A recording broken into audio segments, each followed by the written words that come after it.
Salut les youtubeurs, j'arrête Instagram TV et je vous explique pourquoi dans cette vidéo.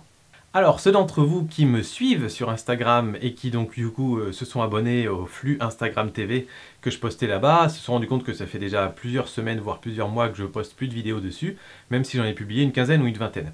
Et si je remonte à la vidéo que je vous avais faite sur le sujet, à la sortie d'Instagram TV, mon avis n'a pas changé, c'est-à-dire que quand il y a un nouveau système qui sort, qui est dédié aux créateurs vidéo, je pense que vous devriez l'essayer. Encore plus si c'est un gros site, un gros réseau social comme Instagram qui sort une nouveauté. Je pense que ça vaut le coup de l'essayer, d'ailleurs je pense que certains d'entre vous l'ont essayé également. Donc voilà, je me suis appliqué cette discipline, j'ai essayé, j'ai posté à peu près quotidiennement pendant 15-20 jours des vidéos sur mon expérience entrepreneuriale et ce que je fais un petit peu au quotidien.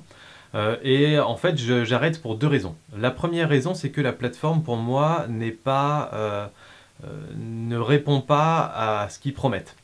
Eux, ils promettaient une plateforme où ça allait mettre en avant des créateurs, ça allait vous permettre de agrandir un peu votre audience, proposer du contenu supplémentaire, etc. Dans les faits, il se trouve qu'Instagram TV, je trouve, reste et est resté fortement détaché d'Instagram. Donc on a dans un petit coin, un petit peu comme une stories, ça peut montrer qu'il y a une nouvelle vidéo sur Instagram TV, mais ça reste une appli à part, je trouve l'intégration pas forcément très bien faite.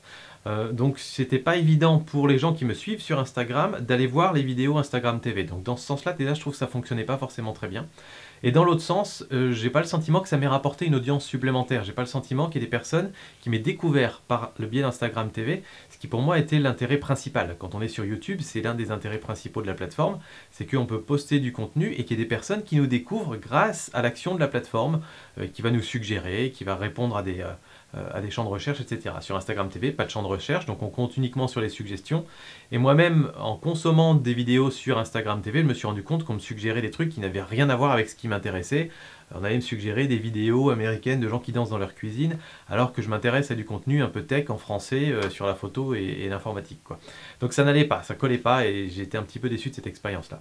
Et la deuxième raison, c'est que je trouve que le processus de mise en ligne n'était pas pratique, pas bien fait, pas bien terminé.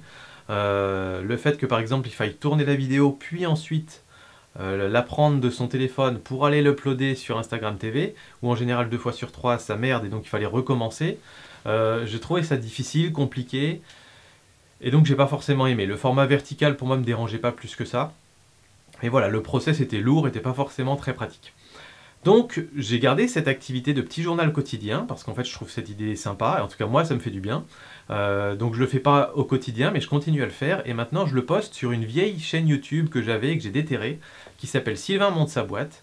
Donc si ça vous intéresse, vous pouvez aller jeter un œil, je vous mets le lien dans la description. Donc Sylvain monte sa boîte, c'est la chaîne que j'ai commencé quand j'ai commencé à m'intéresser à l'entrepreneuriat il y a peut-être 10 ans maintenant, j'en sais rien. Un peu moins quand même, parce que j'étais pas encore sur YouTube à l'époque, mais 7-8 ans. Donc au départ, je parlais de financement participatif, de plein de choses comme ça. Mais là maintenant, c'est clairement une sorte de petit carnet de bord où je vous poste peut-être une fois ou deux par semaine des petites vidéos de 3-4 minutes sur un point précis de l'entrepreneuriat. Donc là, typiquement, cette semaine, j'ai parlé de comment trouver des bons partenaires avec lesquels travailler. Voilà, trouver des bons prestataires. Donc si ça vous intéresse, allez faire un tour sur Sylvain monte sa boîte. Voilà, tout ça pour dire que j'ai testé cette nouvelle plateforme Instagram TV, qui pour moi n'est pas satisfaisante. Ça ne veut pas dire qu'ils ne vont pas faire des grosses mises à jour et que peut-être ça va devenir intéressant par la suite. Mais pour l'instant, je ne vois pas trop l'intérêt, en tout cas pour mon usage.